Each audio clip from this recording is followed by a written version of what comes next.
Hi everyone, this lesson is on solving quadratic equation by completing the square. So far we have already learned two methods. First is by factorization, second is by using the quadratic formula, and the third one is by completing the square. And just a recap on how do we do completing the square. The first step is to identify the middle term, -8 divided by 2, which is -4, then we square it. So we add a -4 square and also minus a -4 square to keep it 0, so that this is the same as the original expression. And the next part is to factorize this by looking at the number here, which is -4. So it's x minus 4 square, and we just need to simplify the numbers at the back, and we'll get the complete square form. And notice the difference of this form and the original expression. That's no longer x squared, and it's just x minus 4 squared. And we are going to use this to solve quadratic equation later on. So for the first example, the method is a little bit different. First step, we shift the number positive 7 to the right hand side first. We get -7. And the second step, we need to add a number on both sides, and this number is the same that we did before, which is -8 divided by 2, which is -4. We square it, so we are adding -4 squares on both sides, so that it will be the same. And the next step is to factorize it by looking at the bracket here, and we need to simplify this right hand side. So we get x minus 4 squared equals to 9. So the next step is to remove the square by square root 9. Whenever we square root a number, be reminded there are always two answers, a positive answer as well as a negative answer. So we can say x minus 4 is plus minus 3.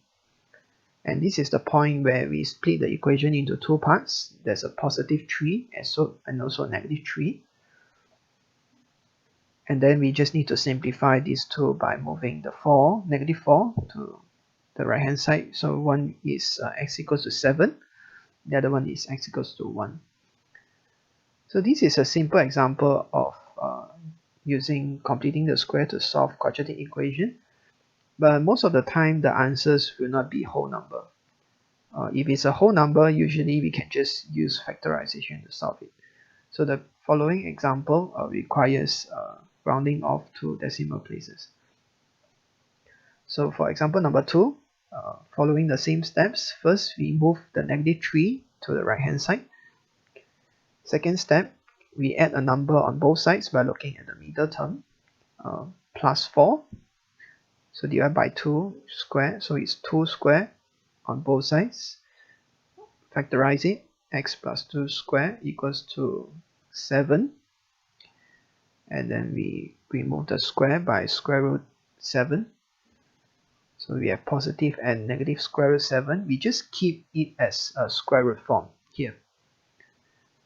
So we split the answers into two parts, positive 7, square root 7 and a negative square root 7. And then we simplify further by moving the -2.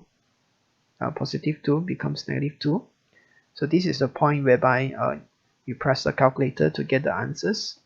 In this case, I round it off to 2 decimal places, but you need to refer to instructions given on how many decimal places or significant figures that is required. So just a summary of all the methods that we have learned in solving quadratic equation. I am presenting it by ranking according to the method that is preferred. So the first one is we always try to solve by factorization for equations that can be factorized. But for equations that cannot be factorized, the second method, we use quadratic formula. And only the last one we use completing the square method, because this is more tedious and more mistakes can be made.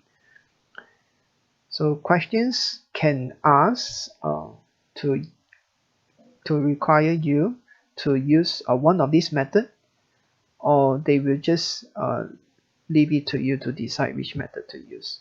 So you need to know all these three methods. And so that's all for this lesson on completing the square and as a summary of solving quadratic equation.